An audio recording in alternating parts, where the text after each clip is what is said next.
Hello guys, today we'll be going on a walk to track some animals. Let's see what we find. Got a big favor to ask you all, okay? You can't, after this, you can't tell any of the other guests we talk shit, okay? Right, so this is a pancake dropping. You can see there all the separate layers on this dropping. So that's usually your cattle droppings that is formed the pancakes. The thing about this, it all sticking together, is related to the moisture content in what they eat. So if there's more wet weather, then all of the animals will have closer to pancake shaped droppings because they all have more moisture in what they eat. So all of their droppings will splat more when it hits the ground. But that is from the cattle, the normal cattle.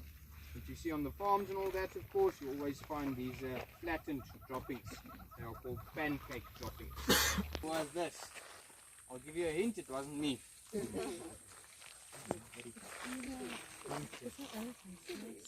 Who do they say? What do you think? Bird. What are we looking at? I'll give you a clue, it's not an antelope. Oh, they're eating.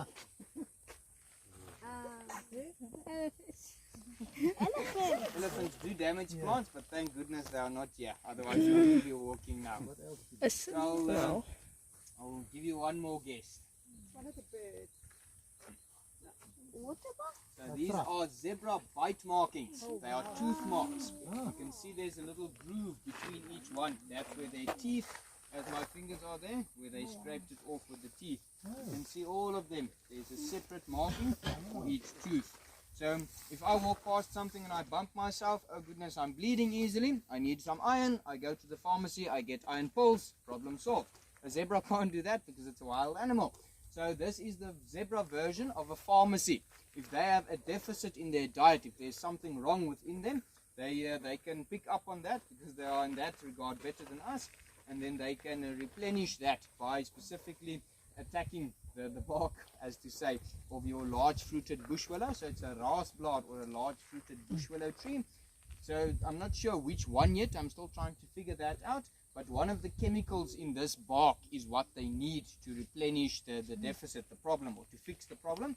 So sometimes they scrape it off and they spill a bit or they waste a bit, or sometimes they just scrape it off and leave it. Then you will find the red shavings underneath the tree. In this case we don't see anything, so what they scraped off they have eaten to replenish that deficit in their diet.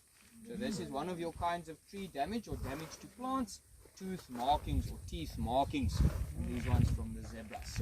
So yeah, a bit of a pharmacy. Wider at the toes. See how wide that toe there is? That entire portion is the toe, whereas that one is only that bit, the toe. So that is your pointer as to which is the front foot and which is the hind foot. Your front feet, because the animals have more weight on the front of the body, will always be larger.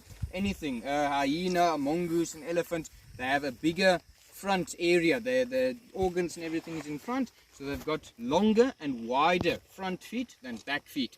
So the front feet will also, because of the weight, will splay apart. That's why I said what I mentioned, the splay. So if they actually step, if they put their foot down, the weight will push their toes apart. So they've got their third and their fourth toe, as to say like that. So when they step, they push apart on the front legs because of the weight. In the back legs, they just step flat or sometimes even pinch together a little bit. So that's the front foot, while that is the back foot, because look at the toe there, there's no weight splaying that apart. And this one is a bit distorted, but even if you look at it, you can see there's the back end of it there. So if you measure them, let's see if we measure them a bit. Let's look at the size there. So these ones are too big for my miniature verniers. They are around 9 centimeters, this front track here, and then that one is a little bit closer to 8.5. So you can see that one is longer as well than this one, but not the best example regarding the size, because you can't really see the back part of the front track. But usually if you've got both very nice out in the open in the same depth and all that, you can clearly see the one being larger than the other one. So that's your example, or your difference between the front and the back feet, how you can tell them apart there. Very badly deteriorated one. But this used to be a pile of zebra droppings quite a while ago. So I'll show you, if you find some later on as well, again how they look and all that. But the dung beetles will process their dung very, very quickly because it's just chewed up grass. You can see there, it's literally just pieces of grass.